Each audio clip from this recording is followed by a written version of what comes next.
¿Qué tal, amigos? ¿Cómo están? Tengan todos ustedes muy buenos días. Arrancamos esta semana de trabajo, de información, de comentario, de análisis, con novedades evidentemente que se han presentado en las últimas horas y al cierre también de la jornada. Nosotros nos fuimos de acá con una previa, digamos, de lo que iba a ocurrir en la Asamblea Nacional, en una comisión especial. Digamos, era un traslado que se daba hacia San Borondón, no Guayaquil, en el que se iba a votar por la ley de carácter económico urgente para la eficiencia de los gobiernos autónomos descentralizados, ¿ok? Esa ya tuvo los 77 votos, con eso nos fuimos, pero de ahí acá, del viernes al lunes han pasado algunas cosas, y venía lista ya para compartir con ustedes, en poco estará con nosotros Doménica Tabaqui, pero me voy a dar entonces ese tiempito para trasladarles algo que venía pensando y que por coincidencia lo hemos topado con Rodolfo Vaquerizo. A raíz de mucha información que está circulando, no puedo decir que es cierta, toda cierta o es mentira lo que está circulando, de vínculos con el narcotráfico, personajes que están relacionados, nombres que aparecen en determinados medios de comunicación y en chats. Entonces yo ahora veía, ayer y hoy veía las redes sociales que parten de esta noticia, y la trae también El Universo en su portada, dice: chats revelan una presunta cercanía de operadores del narco serbio Yezdimir Serdán y políticos como Andrés Arauz. Y hay otros nombres también que surgen en estos chats citados. Pero veía cómo en las redes sociales, sobre todo, ya esta noticia venía acompañada de delitos, ¿no? Ya no era una información que se estaba presentando, sino una sentencia que se estaba dando en las redes sociales, de narcotraficantes, de delincuentes. Y si bien antes pasaba con los medios de comunicación tradicionales, hoy la existencia de las redes sociales y la falta de personería, me refiero, de responsabilidad sobre lo que usted escriba en estas redes sociales, amparados en avatars, amparado en seudónimos, desde el anonimato, pues hay que tomarse con más pinzas, sobre todo, la información que está circulando. ¿A dónde quiero llegar?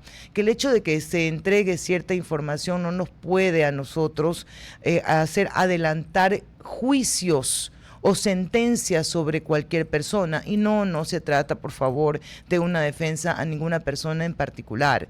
Estoy defendiendo el principio de inocencia y la motivación que tiene en mí el periodismo, que es la duda sobre todo lo que se presenta. Aquí se necesita mayor información, documentación, antes de comenzar allá a dar criterios adelantados, incluso identificándolos, señalándolos con alguna banda delictiva. Y es que ha pasado mucho este fin de semana que amerita que conversemos. Doménica Tabaqui, buenos días. Buenos días, María Fernanda. Sí, la verdad es que ha pasado mucho. La Asamblea sigue aquí en la ciudad de Guayaquil legislando por 2 semanas más. En San Borondón, bueno. ¿En San Borondón o Guayaquil? O sea, no están en Ecoteco, sí. Sí, ya. Supuestamente sí. Pero en todo caso va a legislar aquí 2 semanas más. Eso se une con lo de políticamente, ¿no? Con lo de la toma de, para mí, de Segurepé, que también vamos a comentarlo más adelante, 11:03 de la mañana. La Asamblea, recordemos que también aprobó la ley sobre sostenibilidad y eficacia del gasto de los gobiernos autónomos descentralizados, que es la obligación que van a tener los municipios, las juntas parroquiales también, ¿verdad? Todos los gobiernos, las prefecturas, obviamente, los GATS, todo lo que comprenden los GATS, de obligarlos que el 70% del presupuesto se destine a inversión y tan solo el 30% a gasto corriente, contable, administrativo, generando así muchos debates. Hay quienes están a favor, como por ejemplo, por citar uno, la prefecta de Esmeraldas, y hay otros quienes no están a favor, como el municipio de Guayaquil, que ha manifestado que eso va en sesión de Consejo Cantonal, que eso va a afectar mucho la labor de ellos en cuanto a obras y en cuanto a servicios que le presten a la ciudadanía. Sí, creo que faltó profundidad en la defensa, en la argumentación del por qué esto afectará a los servicios sociales que entregan los municipios. Y esto me refiero con data, ¿no? O sea, nosotros atendemos a X cantidad de personas, eso significa X valor menor de nuestro presupuesto, que no podrá ser clasificado como un gasto de inversión, y por ende no podríamos cumplirlo, lo que significa que en cuestión de 2 o 3 meses deberíamos cerrar esto y esto y esto. Pero bien, insisto, porque ayer fue un programa interesante con Políticamente Correcto, estableciendo la visión de cada una de los invitados sobre esta ley, que por cierto... No, y sobre todo, Mafer, sumando a lo que usted dice, que esas faltas de faltas de proyectos que se realicen van directamente a afectar a la ciudadanía. Por eso es interesante, como usted dice, que con data, con cifras, sobre todo cuando es dinero, ¿no? Las cifras son exactas, es más, menos y el resultado, sí. Y van a ser dineros que no ingresen al municipio y por ende programas que no lleguen a la ciudadanía. Y por cierto, sobre estos 6 autoridades y organizaciones han anunciado acciones de inconstitucionalidad y movilizaciones en la capital. Ya esta ley que fue aprobada el día viernes ya está en el registro oficial, o sea, es ley de la República. Así es. Por otro lado, yo mencionaba lo del Seguro EP y el municipio justamente han sellado, el Ministerio del Interior y la institución municipal, un convenio estratégico de seguridad por 5 años con el objetivo de coordinar la vigilancia, patrullaje y respuesta conjunta para mejorar la convivencia en el orden urbano en Guayaquil. Prohíben también que haya acceso a terceros, o niega que haya, es lo que pretenden, ¿no? Con la biovigilancia municipal. También defienden la llave de acceso a la gestión que corresponde todavía a la instancia municipal. Todo eso va a ser ahora coordinado por la Policía Nacional. Hay un video de algo más de 6 minutos en el que el señor Jan Topic hace referencia a lo que ha ocurrido en Segurep, al contrato con Segurep, tratando de desvirtuar las aclaraciones que ha dado el ministro John Reinberg en un programa especial con Carlos Vera, un programa especial porque era el cumplimiento de 1 año en funciones del ministro. Una de ellas era demostrar que este acuerdo de Telconet con el municipio de Guayaquil no fue firmado por el alcalde Aquiles Álvarez, sino por la exalcaldesa Cintia Viteri. Está definido lo que se le había atribuido en primera instancia al alcalde Aquiles Álvarez. Fue una de las últimas, si la memoria no me falla, una de las últimas firmas de convenio que tuvo la alcaldesa Viteri. Fue al filo, fue al filo de su salida y ya sí. Lo tenía que poner en práctica operativamente, digamos, el alcalde Álvarez, y así lo hizo. Bueno, y luego se refiere Topic también a este manejo de la información que está alojado no dentro del país, sino fuera justamente de ese.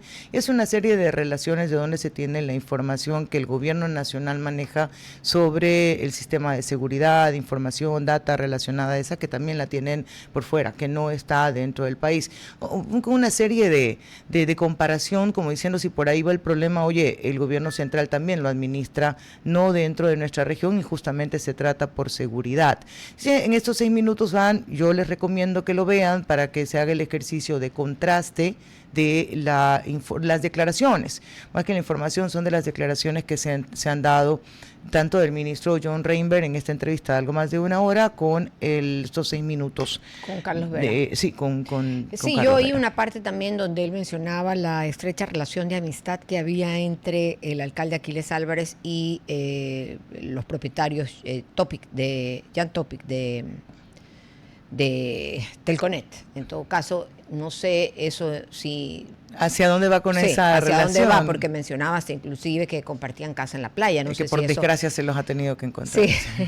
Sí, yo tampoco entendí de qué iba, así como decía que hubiese querido que Carlos Vera ahonde un poco más en eso. Sí, como que a dónde va, qué quiere decir, que están en contubernio, que están trabajando juntos, que están dándose toda la información. Ahora, lo que son panas haciendo contratos que les conviene a ellos y no a la ciudadanía. Yo también me quedé con una serie de preguntas. Es tan difícil en la administración pública, porque imagínense, donde realmente por méritos propios gana un contrato, valga la redundancia, un contratista municipal, pero tiene relación cercana con la primera autoridad o la segunda autoridad, con los concejales, o sea, Pero no le parece que huele así extraño, que podría oler extraño en algún momento. De la forma en que lo dijo, sí, obviamente, por eso me quedé con esa interrogante. Lo que sí, Maffer, está ya ahora sí reconfirmado es que la Policía Nacional va a ser la responsable de toda la seguridad de la ciudad de Guayaquil. Es algo que personalmente hubiese querido que sea la competencia entre las dos instituciones, pero ahora va a ser únicamente la Policía Nacional, así que esperemos que se estén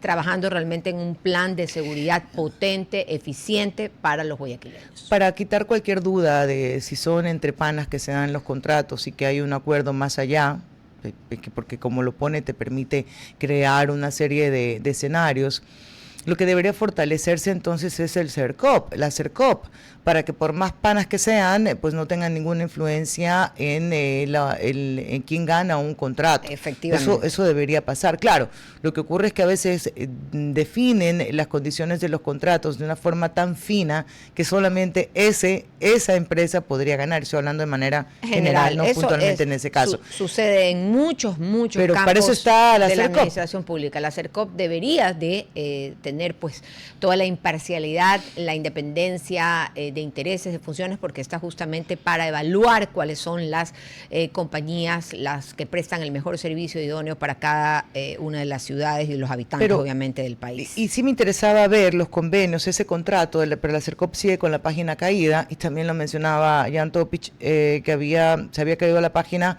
desde que comenzó a conocerse la contratación de, para unos baños. ¿Ya? 130,000, 110,000 dólares iba a costar eso, y desde ahí está caída la página. Bueno, creo que todos los gobiernos, sobre todo el gobierno central, debe dar toda muestra de transparencia, y cuando las páginas se caen en situaciones determinadas, uno dice, mira, de coincidencias no podemos hablar. Lo mismo que pasó con el Ministerio de Trabajo y la jueza esa es Villasís. La fragilidad de la tecnología, que le echamos, entre comillas, la culpa a la tecnología, pero nos queda ese mal sabor de que por qué justamente en ese preciso instante es que sucede y que se sostiene, caen las páginas, o se apagan las luces, o se cae el sistema. En todo caso, Maffer, también importante esta ley. Nosotros hacíamos relación al 8515 de la época del alcalde Nebot y quien les habla en el municipio de Guayaquil, y de otros también alcaldes, obviamente el alcalde Férez Cordero, quien fue el que inició con esa correcta administración, de ser lo más austeros posibles y que todo ese dinero se convierta en obras, programas y servicios. 8515, ahora por ley será el 7030, mínimo digo yo, pero ya sabemos que ahora sí por ley. Y esto se va a ir ajustando conforme a los años, primero con el 60, luego con el 65 y luego con el 70, empezando desde hoy hasta, o sea, desde este año, desde el 2026 hasta el 2029, sería 28. A ver, eso significa, pero ahí yo tengo mis dudas. Cada año. Sí, pero yo tengo mis dudas, porque ahora junio los gobiernos seccionales deben presentar sus ajustes, su presupuesto ajustado. En relación a esto, ¿no? A esta nueva ley. Tendrán que presentarlo a junio, y me imagino que lo van a contar de junio a junio del siguiente año. O sea, que debería ser para el 2027, cuando se vea, sobre todo aquellos municipios que no lo han, ni siquiera llegan, pues, ¿no? Tienen todo invertido en cuanto a estos porcentajes. Digamos que la ley en su espíritu lo que busca realmente es que el beneficiado sea el ciudadano, con más obras, con más mantenimiento en calles, aceras, bordillos, que hayan reglas claras de gasto, que haya mayor también rendición de cuentas. En una buena administración todo esto es, digamos, obvio, pero ahora sí es inclusive mandato de ley. Sí, pero entonces le corresponde, así como a junio tiene la fecha tope de los municipios, ponerse al día, porque no vamos a contar el dinero que está pendiente. O sea, tiene que entregársele los recursos que le faltan a las prefecturas, juntas parroquiales y municipios en presupuestos que no han sido entregados. Entiendo que enero, febrero todavía se debe. Es bastante. A ver, diciembre y enero. Y dependen en otros municipios, otras prefecturas, o sea que eso varía de las deudas. Sí, no es que hay que ver a cuánto le debe cada uno, pero deben ponerse al día. En todo caso, de los detractores de esta ley se ha dicho mucho que hay menos flexibilidad, que va a haber un choque con inversión social. Eso yo no lo entiendo por qué, porque, repito, si estás administrando bien, tienes que tener un rubro para todo. A ver, por favor. Le explico por qué. Porque hay rubros ahí establecidos establecidos en esta ley, en las que te dice qué sí se considera un gasto corriente y qué se considera un gasto de inversión, ¿ok? Entonces el gasto de inversión está contemplado que usted, como alcaldesa, que usted construya una escuela. Y está bien, eso le va a contar como parte de ese 70 de inversión. Pero si usted quiere poner maestros, no podría. Claro, o sea, te limita mucho tu campo de acción. Y también, Mafer, un poco hay este choque entre la autonomía y el control, porque estos entes municipales, parroquiales y provinciales se van a ver bastante controlados por esta ley, y así como que es un sentimiento de que van perdiendo la autonomía de su gestión. Sí, lo que ocurre es que ahí se puede dar de lecturas de diferentes maneras. Yo en las últimas semanas veía cómo se discutía desde el centralismo, para qué estaban las autonomías, para qué se lucharon por las autonomías. Pero luego vamos también al abuso de la autonomía, al irrespeto realmente de lo que era la autonomía. Y a no cumplir bien y ahí yo lo entiendo. Porque para lo que has pedido la autonomía. Pues. Tienes una prioridad y las prioridades están marcadas en los objetivos de desarrollo sostenible, pero vaya, más importante, están marcadas en tu plan de trabajo. Y en tu plan de trabajo yo creo que no colocaste nada sobre las fiestas, que yo insisto, si las fiestas eran el problema, pues limiten las fiestas y el aporte de cualquier rubro que pueda considerarse como cultural, y ahí se moría la historia, pero va de otra, y además yo creo que sí se le puede exigir a los gobiernos seccionales, pero el gobierno nacional debe comenzar a actuar de la misma manera. Por ejemplo, me pregunto la medición que se han hecho sobre los bonos que se han entregado, que es importante tenerlo. Es importante ver cuál es el crecimiento, la independencia que han tenido las mujeres a las que se les ha entregado créditos, no los que de ahora, pues no, eso sería imposible medir, pero cuáles son esos impactos en el bono, en la de los jóvenes en acción. Pues lo sé, es dinero de los ecuatorianos, y si estamos hablando de un uso eficiente, entonces toca revisar también esa política de bono entregada por el gobierno central. Se está cumpliendo, por ejemplo, con el incremento del presupuesto en educación y en salud, como dice la Constitución. Se están cumpliendo con la ejecución de todos los presupuestos en los diferentes ministerios, y sobre todo en aquellos que tienen mayor urgencia, que tenemos mayor urgencia que funcionen. Seguridad, salud y educación. Sí, y obras públicas. Obras públicas también es importante. ¿Y sabe qué es más? Muy importante, porque aparte es generadora de empleo en la ciudad. Algo que a mí me deja mucho ruido en el tema de la autonomía y en el tema del control que va a tener esta ley el momento de aplicarse, es que no se vayan a poder resolver los problemas con mayor facilidad y rapidez para la ciudadanía. Recordemos que estas autoridades, los representantes, los GATS, gobiernos autónomos descentralizados, son las que están más cercanas al ciudadano, y que vaya a haber un entorpecimiento para poder resolver los problemas de primera mano. Mira, cuando yo le decía al principio que las autoridades no han salido, en mi criterio, no han salido a defender, sobre todo en Guayaquil, y entendemos por la situación que están pasando, pero deberían tener la capacidad para hacerlo. Yo pregunto, no lo sé. Dice usted. ¿Qué pasaría con esta ley y con Segurep? ¿Ya? Okay. ¿Cuánto de lo que hay en Segurep representa inversión pública, y la otra cuánto representa de gasto? Me refiero a sueldos y salarios. Gastos administrativos. ¿Cuánto representa eso? ¿Segurep pudiera mantenerse? ¿Se va a poder mantener con esta regla? Yo no lo sé. ¿Cómo se trasladan esos valores?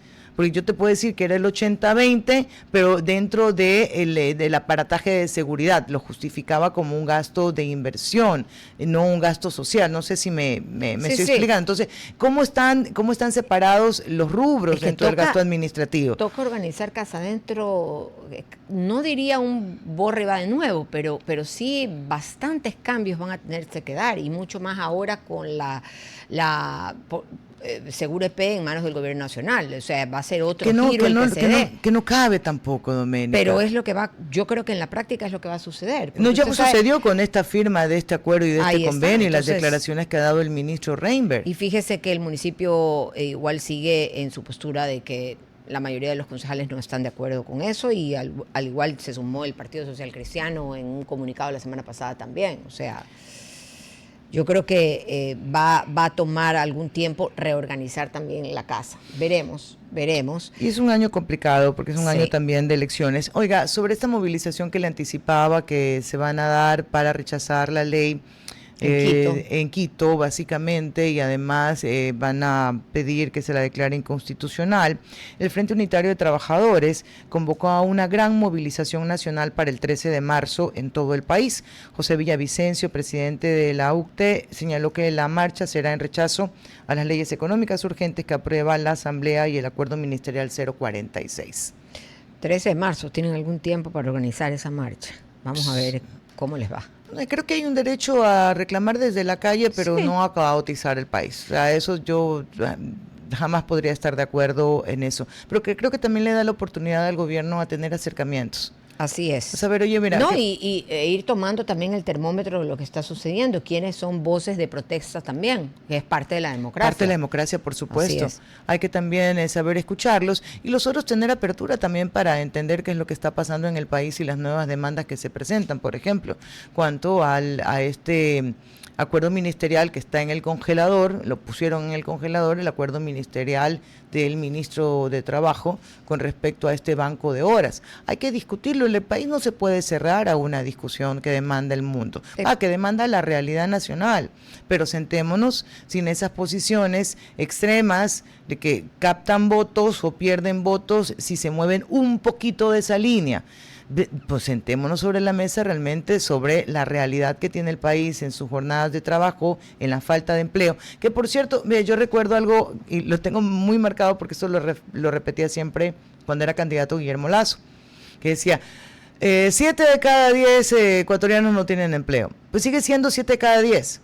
Sí, que no son más. 4 años después sigue siendo, y antes era igual, porque lo repetía lo decía desde su primera campaña. Es que, ¿sabe qué? Es como que nuestros problemas como país, como ciudadanos del Ecuador, siguen siendo los mismos sumados a la inseguridad que vivimos. Si antes había inseguridad, porque siempre ha sido una constante en países como el nuestro, ahora mucho más, con el narcotráfico de por medio, con el lavado de activos de por medio, cosas que son mucho más grandes que antes, más peligrosas que antes, pero seguimos con los mismos problemas. Sí, pero para mí no hay problema que tengamos los mismos problemas, ¿ya?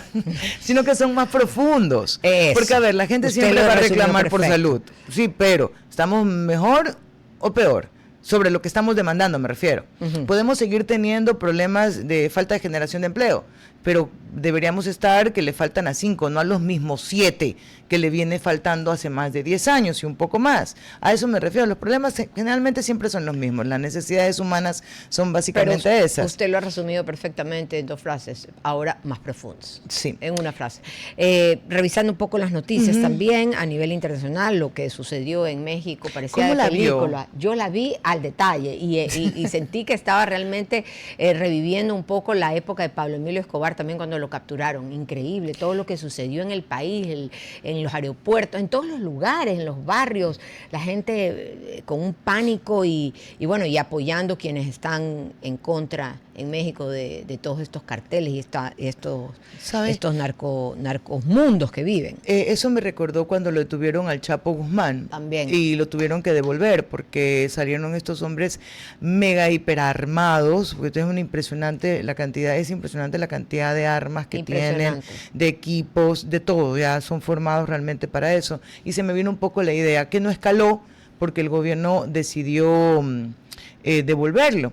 Pero además de todo la gravedad, yo creo que ahora eso, pues bueno, murió este señor, el Mencho, el Mencho, pero que también le decían el señor de los gallos. Es distinto, sí. Imagínense, 25 miembros de la Guardia Mexicana murieron ayer en el cruce de balas.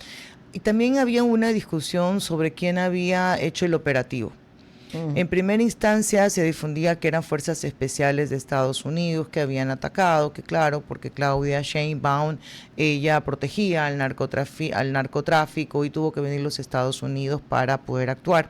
Eso se ha descartado, incluso el mismo presidente Donald Trump, a través de su red social, Claro, que esto fue un trabajo de las fuerzas de policía mexicanas bajo la dirección evidentemente de los jefes y con conocimiento de la presidenta Claudia Sheinbaum. Pero ¿qué pasaba ayer con aeropuertos, con islas, con película? Yo veía este tanquero con el tanquero? Sí, impresionante. Y la gente en los aeropuertos, imagínense los minutos de terror que tiene que haber vivido. ¿No sabes qué va a pasar? Personas.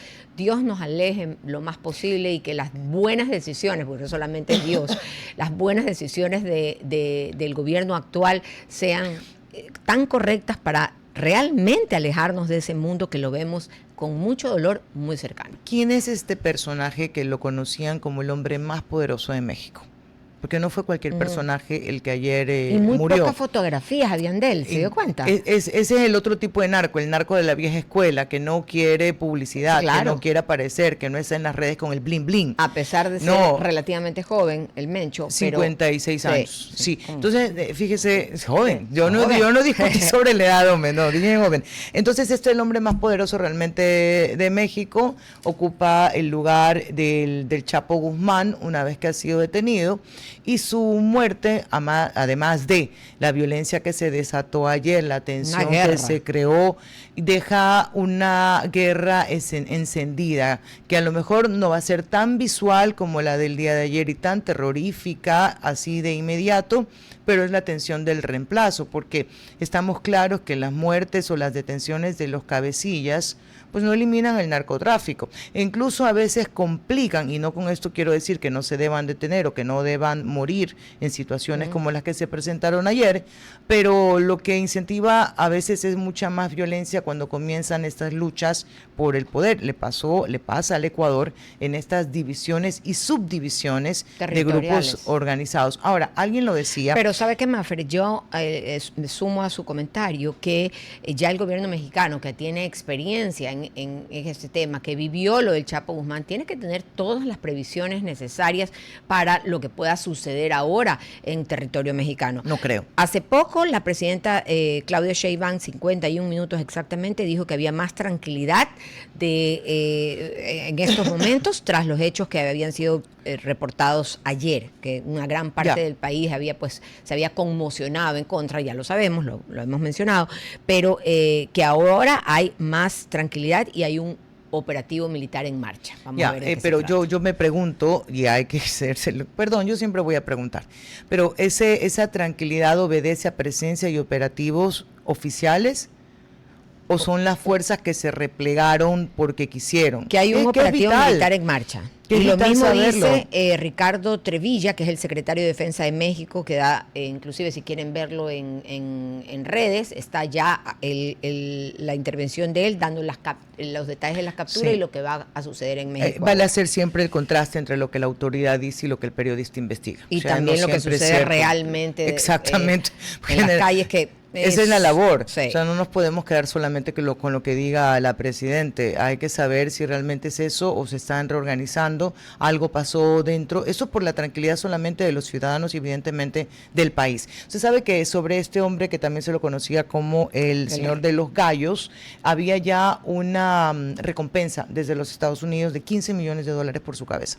Imagínese. Por su detención, no por su Pero cabeza, también Estados Unidos, dice usted. Sí, había una... Sí. Por eso es que también involucraban tanto a Donald Trump, ¿no? Porque el gobierno estadounidense tenía esa recompensa por la cabeza o el paradero del señor de los gallos. Pero yo insisto, o sea, hay que detenerlos, hay que guarden prisión, es gente que le causa muchísimo daño a la sociedad, son los que están detrás de las extorsiones, de las muertes, de la corrupción, y desde ahí tienes otro tipo de delitos, apropiación, una infinidad de delitos que hacen que nuestras sociedades vivan definitivamente en zozobra.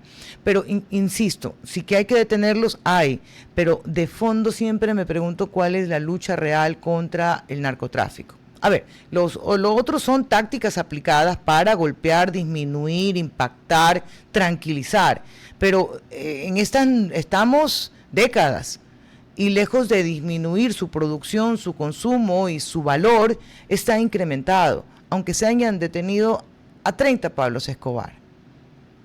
Y Mafer, y increíble también, la misma línea de lo que estamos conversando y que involucra a nuestro país directamente, alias Fito, ¿no? Lo que le comentaba, lo que rendía declaraciones a la Fiscalía de Estados Unidos diciendo que él ponía alcaldes, presidentes, alcaldes, voy a decir. El presidente ya me hizo sacudir la mesa. ¿Y qué pasó? Alcaldes en Manabí, Guayas y Los Ríos, una vez que ellos ganaban, recibían mi llamada y les daban las directrices, tenían que poner a mi gente y hacer contratos con las empresas de mi familia. Dios mío, ¿dónde estamos? Ya, pero esas son declaraciones, insisto, hay que revisar y contrastar y pero es lo que ha e dicho en Estados Unidos, terrible.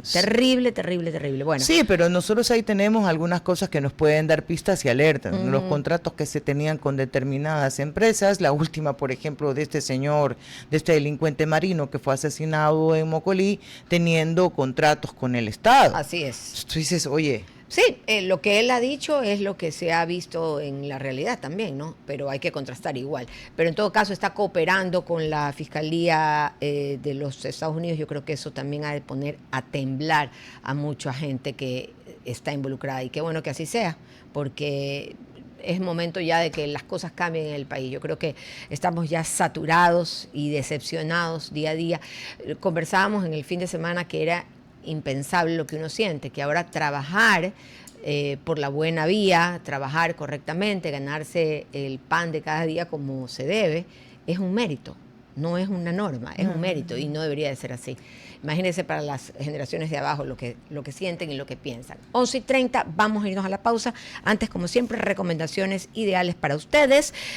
Momento de invierno, lluvias, hay que tener más cuidado con nuestros vehículos porque no solamente son autos, transportan vidas humanas y por eso soy testigo y soy cliente de SIM. SIM es la tranquilidad que usted le pone nombre. SIM es el mantenimiento automotriz ideal. Tienen las redes sociales @sim.fj, están en pantalla, y también la dirección Mapingo Este, Avenida Sexta y Calle Tercera. Los pueden seguir. SIM es realmente el mejor mantenimiento automotriz. Y también escoger American Express de Banco Guayaquil es escoger más beneficios, es viajar con acceso a más de 1,900 salas VIP en el mundo, disfrutar experiencias gastronómicas y eventos exclusivos, también comprar con promociones, recompensas y diferidos especiales, sentir tranquilidad de estar protegido en cada compra y en cada viaje, porque cuando tienes la mejor tarjeta, cada instante se vuelve extraordinario. Lo que sigue con American Express. A la pausa.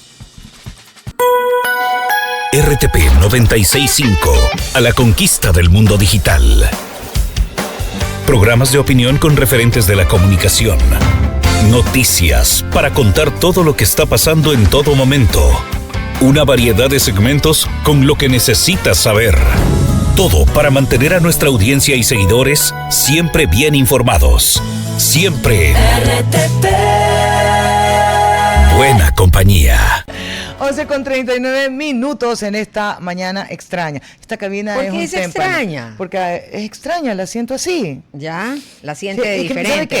¿Sabe qué me está pasando? 11:40, amigos, 11:40, seguimos en RTP y vamos a tener otra nueva entrevista también. A ver, solo cuéntalo. decirle qué me está pasando. Siento una calma extraña.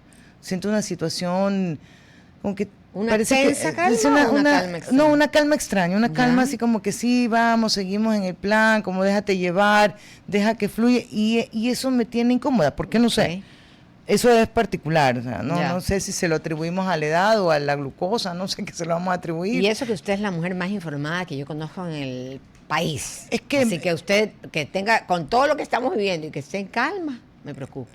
Es que es una cuestión así, sí, no, ¿qué pasa? ¿Qué pasa? Sí. Es extraño. Y ahí, bueno, antes de pasar a otras noticias, queremos darle la bienvenida a nuestro entrevistado, el doctor Emiliano Salmeri. Él es especialista en prevención cardiovascular y cardiometabolismo. Vamos a hablar de... ¿Cómo está, doctor? Buenos días, ya está en pantalla. ¿Qué tal? ¿Cómo están? Y el micrófono.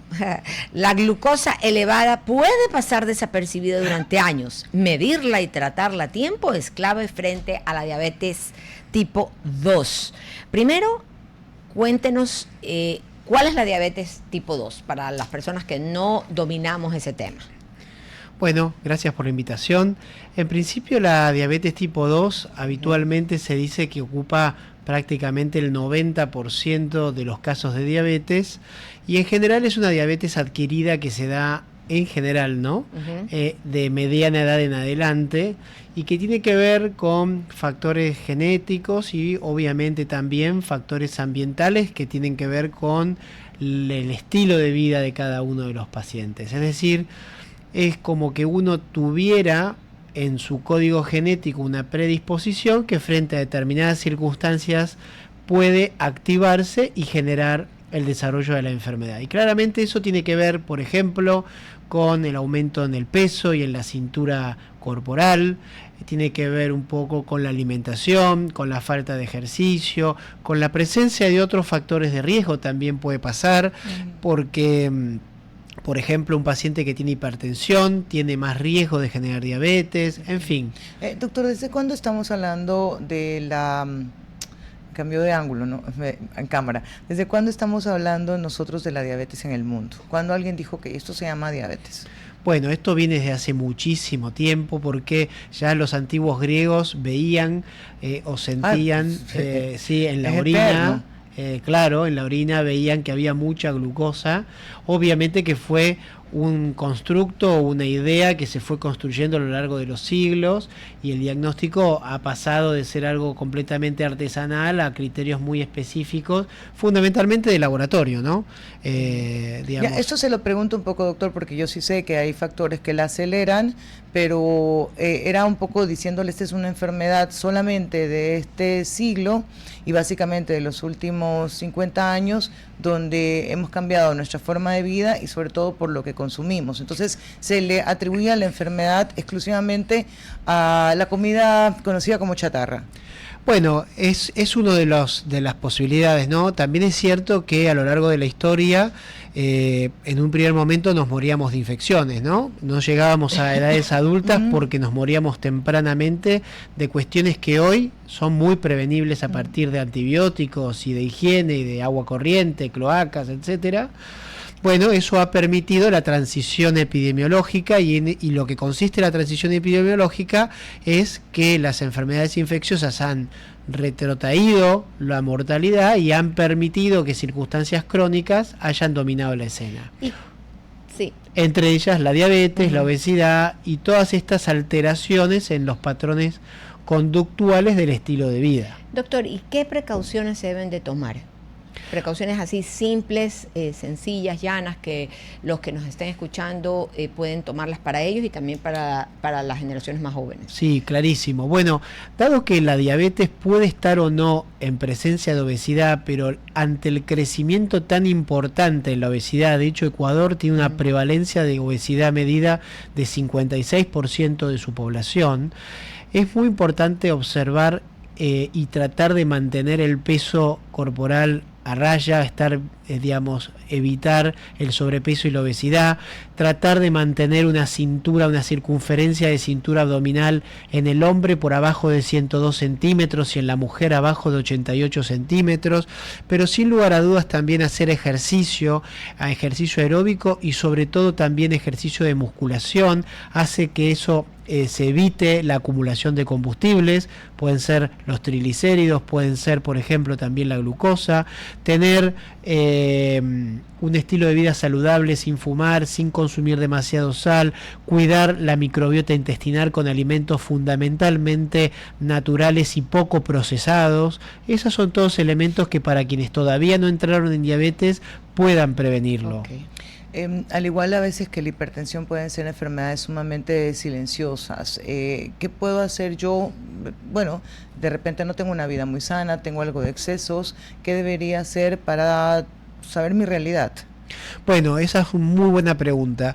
Ahí se hace muy sencillo el diagnóstico porque con un poquito de sangre en ayunas uno puede determinar el valor de glucosa y en algunos países también se puede determinar el valor de hemoglobina glicosilada y con eso uno puede hacer diagnóstico fácil de diabetes cuando hay 2 registros en ayunas que pasan los 126 miligramos de decilitro o cualquier registro arriba de 200 con algún síntoma característico, bueno, ahí ya uno tiene el diagnóstico de diabetes. Doctor, usted habló hace un momento de el cardiometabolismo. Sí. ¿Qué es eso? Bueno, es una cosa muy interesante, es una disciplina relativamente nueva que tiene la medicina, te diría, de los últimos 10 años, que lo que hace es integrar conceptos propios de la cardiología, de la diabetes, de la nutrición, de la nefrología, de la hepatología y, digamos, vinculados todos a un trasfondo común que tiene que ver con la adiposopatía, es decir, el aumento de la grasa corporal que se deposita, tiene que ver con el riesgo cardiovascular, con la aterosclerosis, con la insuficiencia cardíaca, con las alteraciones renales en el filtrado y en la pérdida de proteínas. Es decir, hay todo un trasfondo común que une a todas estas patologías y que hoy se encuentran involucradas en el cardiometabolismo. Ok. Ahí parece que hubiera como un triángulo horroroso cuando se unen estas enfermedades, o no sé cómo una lleva a la otra, ¿no? Tener, por ejemplo, hipertensión, luego tener problemas con el azúcar y que luego te lleva esto a tener problemas con tus riñones. ¿Cuál es la relación que tienen, doctor? Sí, perfecto. Es prevalencia conjunta. Prevalencia conjunta. Y eso tiene que ver, y se van acentuando conforme uno avanza en edad. Eso, la prevalencia conjunta de estas enfermedades va aumentando conforme aumenta la edad. Y eso es muy interesante, porque en el fondo, si nosotros entráramos por el factor de riesgo llamado hipertensión, o entráramos por el factor de riesgo llamado diabetes, o entráramos por el factor de riesgo llamado sedentarismo, dislipemia, el que ustedes quieran, hiciéramos mucho zoom, al final de todo eso encontramos la misma cosa, que es la inflamación crónica de bajo grado. Y eso es inflamación vascular. Y la inflamación vascular es un elemento central para poder generar, por ejemplo, disfunción renal, disfunción miocárdica, aterosclerosis, que es el depósito de colesterol en las arterias, y todo eso se va retroalimentando y todos van abrevando sobre eso. Doctor, ¿y qué incidencia tiene la genética? ¿Qué tan importante es ver la genética de los pacientes? Seguramente hay exámenes también ya que puedan prever ese tipo de situación. Es muy interesante la pregunta. Nosotros podemos nacer con una predisposición genética, pero eso no significa que vayamos a desarrollar la enfermedad. Tenemos muchas herramientas a nuestra disposición que tienen que ver con el cambio del estilo de vida a un estilo de vida mucho más saludable, y uno modificando el estilo de vida puede modificar mucho la incidencia o puede hacer prevención de todas estas cosas. Ahora, las personas que ya tienen estas condiciones, este trío terrible que usted mencionaba, también pueden revertir de alguna manera las condiciones, las enfermedades que están padeciendo. Es muy buena tu pregunta. Yo creo que lo importante es no tener miedo, primero. Entonces, uno tiene que, cuando tiene un problema, tiene que afrontarlo. Entonces, si uno tiene diabetes, por ejemplo, hoy contamos con tratamientos muy buenos, muy modernos, que tienen gran enfoque en el riesgo cardiovascular y que nos permiten minimizar muchísimo los riesgos, por ejemplo, de la diabetes. Okay. Doctor, se está poniendo muy de moda en la conversación y en la búsqueda de alimentos no inflamatorios. ¿Sí? Porque va a ese origen, a este zoom que usted decía, le hacemos cuál es el origen o la causa de algunas enfermedades atribuidas a una inflamación crónica. Le escuché la primera vez con el doctor Milton Aguilar. Dice, tu cuerpo está inflamado, no tiene otra enfermedad, solamente está inflamado. ¿Qué te produce inflamación? Bueno, eso es una pregunta súper amplia. Yo creo que para que la audiencia que por ahí no está especializada en estos temas pueda comprenderlo mejor, creo que la respuesta de alguna manera está en la nueva pirámide nutricional que acaba de publicar Estados Unidos, que fue tuvo mucha repercusión mediática. La que está invertida. Exactamente, sí. Pero ahí me parece que el mensaje central, de hecho, cuando uno lee esa guía, no hay nada que sea muy nuevo para quienes ya estábamos en estos temas, pero hay un elemento central, que es bajar la cantidad de consumo de ultraprocesados y de bebidas azucaradas. Es decir, es un llamado desesperado a volver a los alimentos frescos, a volver a los alimentos poco procesados. Esto es lo de la nueva pirámide. Exactamente. Invertida, sí. El secreto de esa guía es esto: volvamos a los alimentos frescos, volvamos a los alimentos que tienen menos paso por la industria, tratemos de minimizar eso, y entonces de alguna manera vos ahí estás consumiendo alimentos menos inflamatorios. De hecho, la dieta mediterránea, que es una dieta que nosotros los cardiólogos promovemos muchísimo, ha logrado bajar la mortalidad cardiovascular en 2 estudios importantes. Entonces, la dieta mediterránea, que habitualmente tiene bastante consumo de vegetales, tiene carnes también incorporadas, fundamentalmente de origen marino, pescados, mariscos, etcétera, pero también admite carne de vaca, carne de cerdo, carne de pollo. No hay que tenerle miedo a la carne de vaca. Que no, absoluto. No. El problema siempre son las cantidades. Sí, las cantidades y también la combinación tiene mucho que ver, ¿no? Y no hay que demonizar alimentos. Todos los alimentos en su justa medida tienen impacto positivo, pero por supuesto consumir carnes magras es mejor, consumir muchos vegetales es mejor. Claro. En fin, creo que hay que asesorarse bien. Dios. ¿Hay alguna relación con la edad? El difícil camino de la alimentación correcta, pero hay que escoger el difícil, dicen, que es peor el camino de la mala salud, exacto. Por eso es interesante no demonizar ningún alimento. Uno tiene que tener un patrón alimentario saludable y manejarse sobre eso. Ahora, como yo siempre le digo a mis pacientes, en Argentina, ustedes saben, somos muy fanáticos del asado. Claro. Y entonces la carne en la parrilla es algo que nos mueve, nos moviliza la felicidad, ¿no? Entonces, bueno, a ver, la comida, yo creo que por ahí va, claro, para la felicidad. Si uno quiere eventualmente comer un asado, puede hacerlo sin que sea el último asado de la vida. Uno puede comer un asado en cantidades mesuradas y luego volver a un patrón alimentario globalmente saludable. Así es. Y eso nos lo permite ir miccionando la felicidad con lo saludable. La mesura y la balanza es siempre el secreto del éxito en la vida. Pero llegar a ese punto es lo difícil, pero se logra. Bueno, pero tu pregunta anterior, quienes tienen ya diabetes, tienen tratamientos hoy muy buenos. Por eso no hay que tener miedo, hay que consultar. Y los tratamientos estos han revertido muchísimo los efectos deleterios de la enfermedad. Y sobre todo ahora en el mundo de las redes sociales, que también está el ChatGPT, se ha vuelto médico, tener mucho cuidado de eso, que la gente está convirtiendo todas sus preguntas de temas de salud directamente a ChatGPT, y eso no es lo correcto, sino ir a verdaderos profesionales. Tal cual.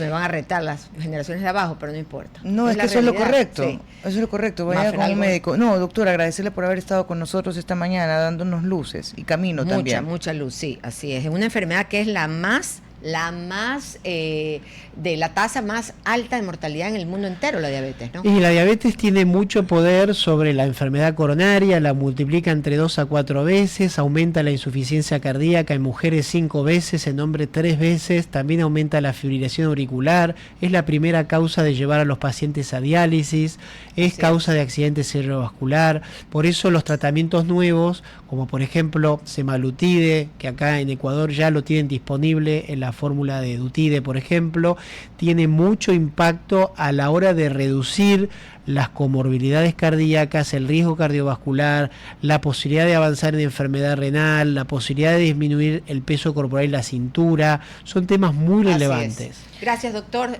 Nos da muchas luces, amigos, con ustedes hasta el día de mañana, pero antes, como siempre. Solo algo quería decirle, porque me quedé pensando en Argentina y que cuando hablaba del asado, que ahora está disminuyéndose la compra, pero es porque no hay recursos. Y hay que ponerle atención a lo que pasa en la Argentina. Hay un paro que ya ha calculado el gobierno nacional, que está costando cerca de $550 millones. Es uno de los paros más costosos que ha tenido la Argentina, pero más allá de eso siempre nos preocupa es la seguridad. Hay la toma de un edificio que corresponde a una institución relacionada con el trabajo. Y bueno, la situación ha estado muy complicada en México, Argentina, Ecuador, la verdad es que por donde vemos hay noticias que nos dejan. A eso le decía yo, que es una cosa así. Sí. ¿Qué es esto? Es un poco también acostumbrarnos a las malas noticias, por eso es siempre la búsqueda de encontrar noticias positivas. Pero bueno, vamos a cerrar este lunes, 1:55 de Información en Cuarto Piso, agradeciéndoles como siempre su sintonía y recordándoles 2 cosas. La primera, escoger American Express de Banco Guayaquil es escoger más beneficios. Es viajar con acceso a más de 1.900 salas VIP en todo el mundo, disfrutar experiencias gastronómicas y eventos especiales, también promociones, recompensas y diferidos especiales. Es sentir tranquilidad de estar protegida en cada compra y en cada viaje, porque cuando tienes la mejor tarjeta, cada instante se vuelve extraordinario. Lo que sigue con American Express. Y también recordamos en épocas de lluvia, de invierno, tener el auto en las mejores condiciones con SIM Mantenimiento Automotriz. Las redes sociales las pueden seguir, están en pantalla, se las digo también.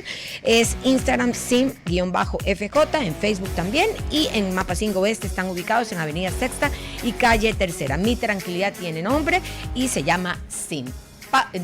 Nos despedimos y regresamos el día de mañana. Que tengan buen día. Hasta aquí, Cuarto Piso. Control Master Marisela Basantes. Transmisión digital Gerardo Díaz. Coordinación de entrevistas Diana Raimondi. Redes sociales Erika Eras. Edición Oscar Saavedra. Dirección Javier Gamboa. Todos los derechos reservados. RTP 2026.